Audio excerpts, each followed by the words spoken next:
Kia ora te whānau. Today I'll be showing you how I draw a koru. We'll also explore its meaning and its significance in Māori art. So let's dive in. As you can see, I've already drawn one up just to give you guys a bit of a reference. The koru's a pretty simple design.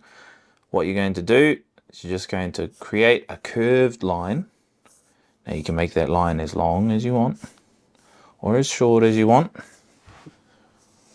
Right, just one curved line. After that, you're then going to draw the bulb. Now, I draw mine quite small.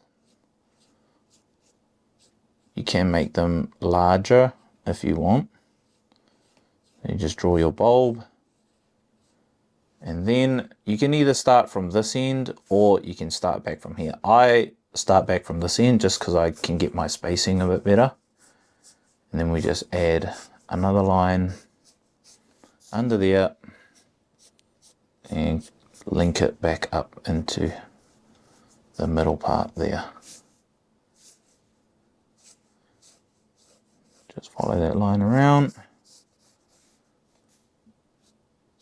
Bring that bulb in a little bit more.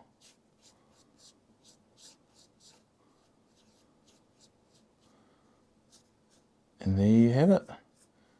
E te whānau. Real easy design to do. And there we have a koru. Don't be afraid to play around with the design too.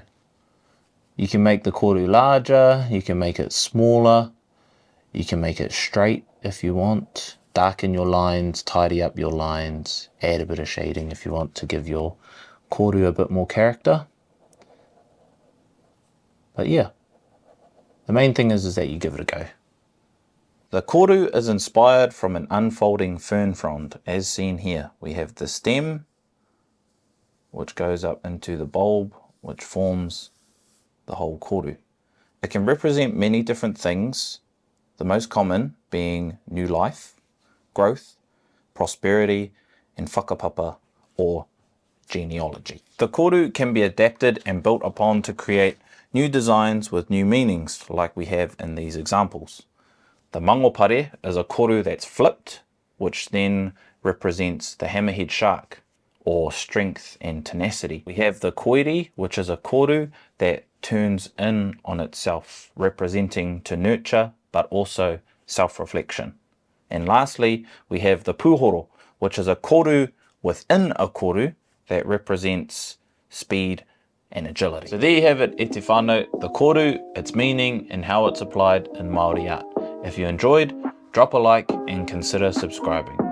In our next video, we will cover the mangopare. Ka kite anō!